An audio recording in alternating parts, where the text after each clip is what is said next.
नमस्कार, आपके साथ मैं हूं जीनत सिद्दीकी। लगातार इस माह कवरेज पर हम बने हुए हैं और बड़ी खबर आ रही लखनऊ से। इंटॉस टोल प्लाजा पर कांग्रेस का हंगामा। सिर्फ राहुल के काफिले को जाने की इजाजत, कार्यकर्ताओं की गाड़ियों को जाने से रोका गया।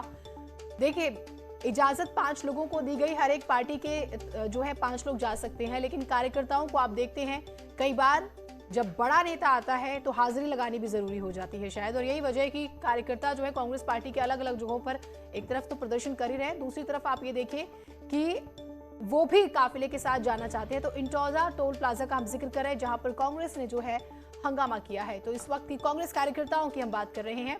सिर्फ राहुल के काफिले को जाने की इजाजत है, तो लगातार जो है अलग अलग जगहों से तस्वीरें इस तरह की भी आ रही हैं। हमें जबरदस्ती रोका जा रहा है। शांतिपूर्ण तरीके से हम लोग जा रहे हैं। किसानों पे जब जीप चलाते हैं, इस मंत्री का बेटा जब जीप चलाता है किसानों के ऊपर, तो ये पुलिस नजर नहीं आती। और आज ये पुलिस दिखाई दे रही है। यूपी पुलिस किस तरीके से हमला कर रही है हमारे ऊपर, हमारे ऊपर हमला कर रही है।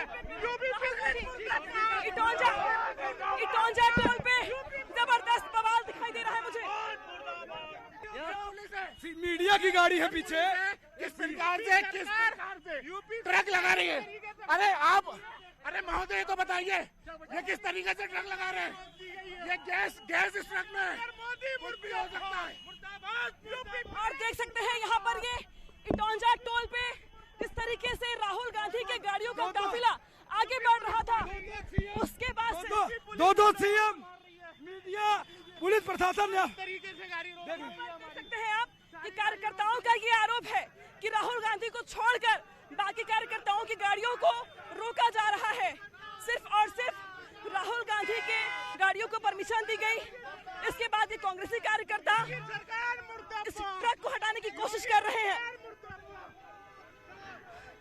और ये देख सकते हैं आप कि काफी शोर शराबे और जोर जबरदस्ती के बाद अब कांग्रेस के कार्यकर्ताओं की गाड़ी आगे बढ़ती हुई दिखाई दे रही है।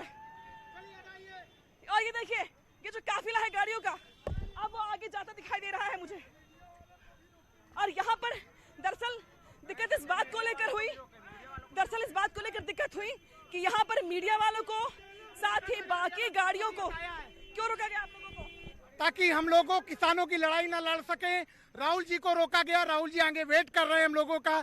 पूरे कार्यकर्ताओं को लेके जाएंगे। और ये देखिए टोल प्लाजा में किस तरह से ट्रक को लगाया गया है। और हम सब लोगों ने जबरदस्ती काफिले को बढ़वाया है।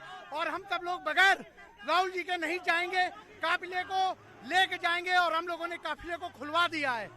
तो यहाँ पर कार्यकर्ताओं ने काफी नाराजगी और जिस तरीके से जबरदस्ती का सामना करना पड़ा। पहले ये ट्रक लगाई गई कार्यकर्ताओं को रोकने के लिए, लेकिन कार्यकर्ताओं की ओर से जोर जबरदस्ती करने के बाद अब इस ट्रक को हटा दिया गया है और अब कार्यकर्ताओं की गाड़ियों को जाने की परमिशन दे दी गई है। फिर भी यहाँ पर तीखी नोकझोंक दिखाई दे रही है कार्यकर्ताओं और पुलिस के बीच में इटौंजा टोल पर। और लखीमपुर पहुंचे आप सांसद संजय सिंह प्रशासन के साथ पहुंचे हैं। संजय सिंह मृतक किसान के घर चौखड़ा फार्म जा रहे हैं, पीड़ित परिवार को सांत्वना देंगे संजय सिंह। आज इजाजत मिली है तो संजय सिंह आगे बढ़ रहे हैं, वरना परसों रात की तस्वीर आपको याद होगी। तकरीबन 1:30 बजे के आसपास उनकी भी तस्वीरें सामने आई थी। वो जाना चाह रहे थे लखीमपुर, लेकिन उन्हें इजाजत नहीं मिली थी। प्रशासन ने आज इजाजत दी और मृतक किसान के घर चौखड़ा फार्म जो है, संजय सिंह आम आदमी पार्टी के नेता, वो जा रहे लखीमपुर पहुंच चुके हैं संजय सिंह। ये बड़ी खबर, कांग्रेस का प्रदर्शन आप देख रहे हैं।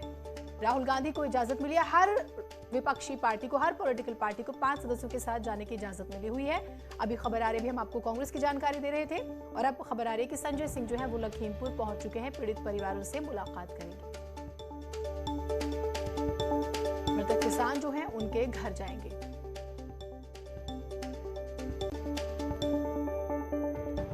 कानून व्यवस्था को लेकर एडीजी एलओ प्रशांत कुमार ने प्रेस कॉन्फ्रेंस की। उन्होंने कहा कि दोषियों को बख्शा नहीं जाएगा, निष्पक्षता के साथ कार्रवाई होगी। मृतकों के आश्रितों को मुआवजा मिला है। 3 तारीख की जो दुर्भाग्यपूर्ण घटना हुई थी, उस संबंध में शुरू से ही राज्य सरकार का स्पष्ट निर्देश था कि इसमें किसी भी कीमत पर दोषियों को बख्शा न जाए और पूरी पारदर्शी तरीके से कार्रवाई की जाए। जैसा कि विदित है कि 3 अक्टूबर को एक दुर्भाग्यपूर्ण घटना घटी जिसमें कुल 8 लोगों की मृत्यु हुई। दोनों पक्षों की तरफ से अभियोग उचित धाराओं में दर्ज कराए गए। जो भी पक्षों ने लिख के दिया, उस पे स्थानीय तिकोनिया थाने पे अपराध पंजीकृत कराया गया तथा शासन के द्वारा एक हाई पावर्ड कमेटी स्थानीय अधिकारियों के अलावा भेजी गई, जो वहाँ पर किसान बंधुओं से बातचीत करके जो भी उनकी डिमांड्स थी उनको माना गया और एक समझौते के तहत जो मृतक लोग थे उनके परिजनों को 45 लाख रुपए तथा घायलों के लिए 8 लाख रुपए तथा एक व्यक्ति को योग्यता के अनुसार वहाँ नौकरी दी गई तथा पूरे प्रकरण की जुडिशियल जांच के आदेश दिए गए। तो प्रशासन जो है निष्पक्ष जांच की बात लगातार कर रहा है। लखीमपुर हिंसा में मारे गए किसानों और एक पत्रकार के लिए पंजाब और छत्तीसगढ़ सरकार ने 50-50 लाख रुपए मुआवजे का ऐलान किया है। पंजाब के सीएम चरणजीत सिंह चन्नी और छत्तीसगढ़ के सीएम भूपेश बघेल ने इस मुआवजे का ऐलान किया है।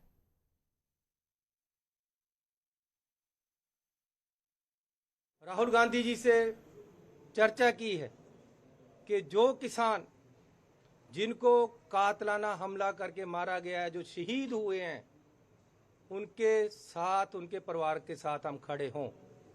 सो मैं पंजाब सरकार की तरफ से जो मारे गए हैं उनके परिवारों को 50 लाख रुपया पर फैमिली, इंक्लूडिंग पत्रकार जिनको मारा गया है, इन सब लोगों को 50 लाख रुपए पर फैमिली हम पंजाब सरकार की तरफ से देंगे। और छत्तीसगढ़ धान का कटोरा कहलाता है, किसानों का प्रदेश छत्तीसगढ़ भी है, तो इस दुख में हम सबको खड़ा होना है, दुख बांटने का काम हम सबको करना है। और इसलिए छत्तीसगढ़ सरकार की ओर से प्रत्येक परिवार को, प्रत्येक किसान को 50 लाख रुपया, जिसके परिवार में अपने सदस्य को खोया है, और साथ ही उस पत्रकार के परिवार को भी 50 लाख रुपया देने की छत्तीसगढ़ सरकार की ओर से। सूत्रों के हवाले से बड़ी खबर आ रही है कि अजय मिश्रा से इस्तीफा नहीं मांगेगी बीजेपी। सूत्र ये कह रहे हैं इस्तीफा नहीं मांगेगी बीजेपी। केंद्रीय नेतृत्व आप जानते हैं कि गृह राज्य मंत्री है अजय मिश्रा। नित्यानंद राय से हुई टेनी की मुलाकात, अमित शाह से भी मिल चुके हैं अजय मिश्रा।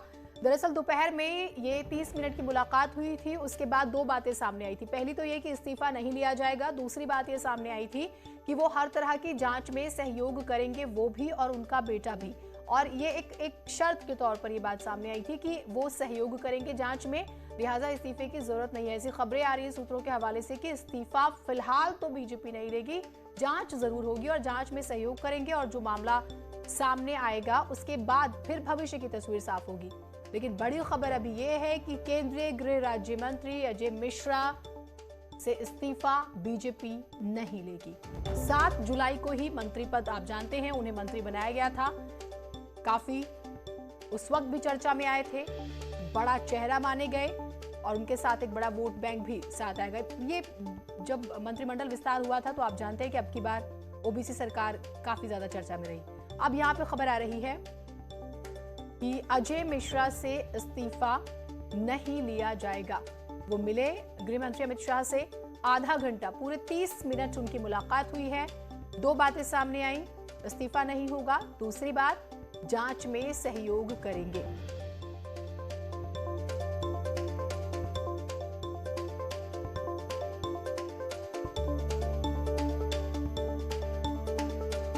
मामले में केंद्रीय गृह राज्य मंत्री अजय मिश्रा ने अमित शाह से मुलाकात की। मुलाकात के बाद गृह मंत्रालय पहुंचे, अपने दफ्तर में पहुंचे और अपना रोज का काम किया और वो मीडिया से मुखातिब हुए और तब भी उन्होंने कहा कि मैं यहाँ पर अपना जो विभाग का काम है वो करने आया हूँ। ये बात भी वो कहते नजर आते हैं।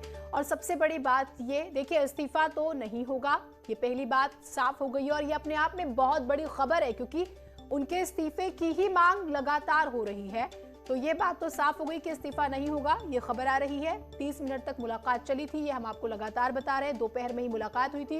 वैसे न्यूज़ 18 ने आपको कल ही बता दिया था शाम को कि उन्हें दिल्ली तलब किया गया है, तो ये आज क्या हुआ वो हम आपको बता रहे हैं।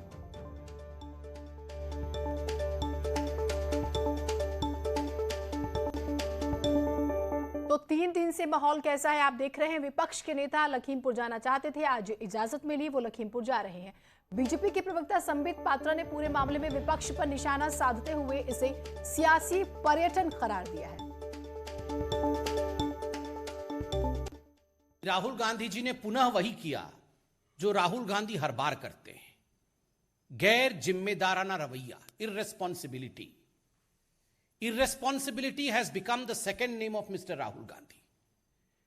गैर जिम्मेदाराना रवैया, अधैर्यपूर्ण रवैया, अशांति को भंग करना और भ्रम फैलाना, यही राहुल गांधी जी का मुख्य ध्येय और मुख्य उद्देश्य रह गया है। हिंसा ना फैले, शांति बनी रहे, यही भारतीय जनता पार्टी और मुझे लगता है जो लोग भी जिम्मेदार हैं, यही उनका कर्तव्य है।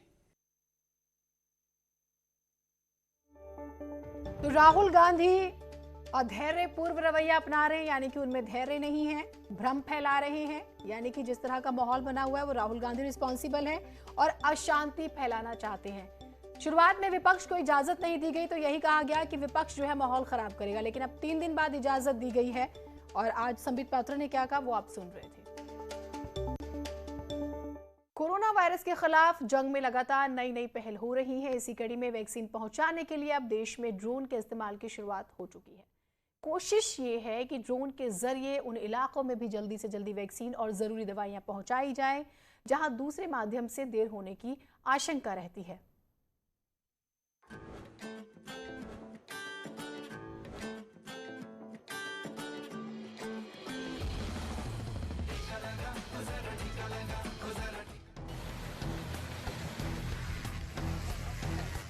देश में आज पहली बार ड्रोन की मदद से कोरोना वैक्सीन की खेप भेजी गई।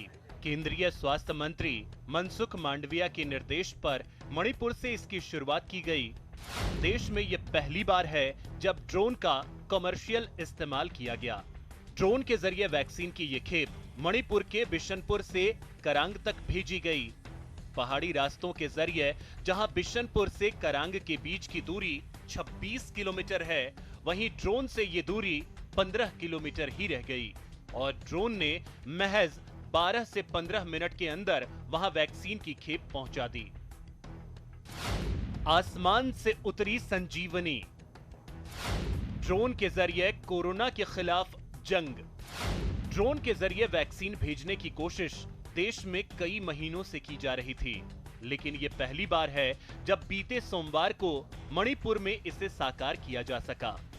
दरअसल पहाड़ी और दुर्गम इलाकों तक वैक्सीन पहुंचाने में हेल्थ वर्कर्स को काफी परेशानी का सामना करना पड़ता है।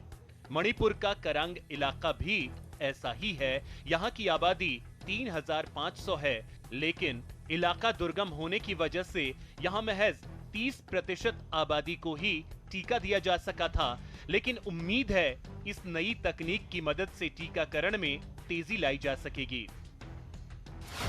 आसमान से उतरी संजीवनी, ड्रोन के जरिए कोरोना के खिलाफ जंग। मणिपुर के लोकटल झील होते हुए करांग आइलैंड पर ड्रोन के जरिए कोरोना वैक्सीन पहुंचाने की यह हकीकत आने वाले वक्त में एक नया अध्याय है।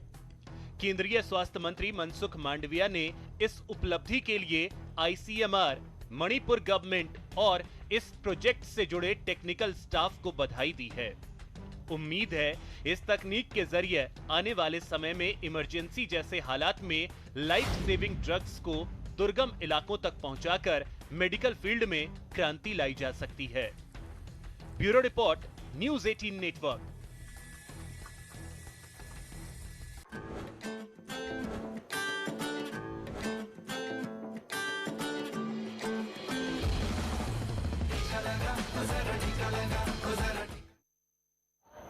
उत्तर प्रदेश सरकार में मेरे वरिष्ठ सहयोगी चिकित्सा, शिक्षा, वित्त और संसदीय कार्य विभाग के मंत्री श्री सुरेश कुमार खन्ना जी, इस जनपद के प्रभारी मंत्री और प्रदेश सरकार के ऊर्जा राज्य मंत्री श्री रमाशंकर पटेल जी, माननीय सांसद रावड़गंज श्री पकौड़ी लाल कोल जी,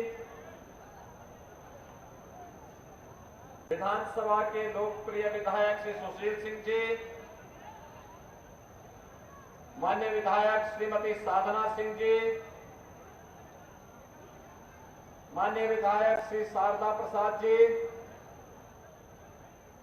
जिला पंचायत के नवनिर्वाचित अध्यक्ष श्री दीनानाथ शर्मा जी,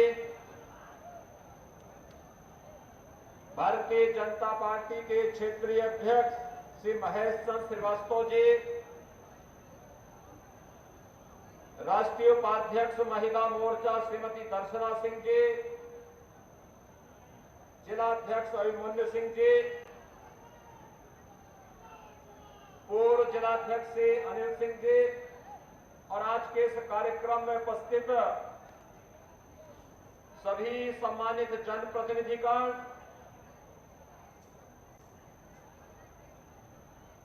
प्रमुख सचिव चिकित्सा शिक्षा समेत प्रशासन और पुलिस के सभी अधिकारीगण और उपस्थित भारी संख्या में उपस्थित भाइयों बहनों, आज चंदौली के लिए बहुत बड़ी सौगात लेकर के हम सब यहां पर उपस्थित हुए हैं।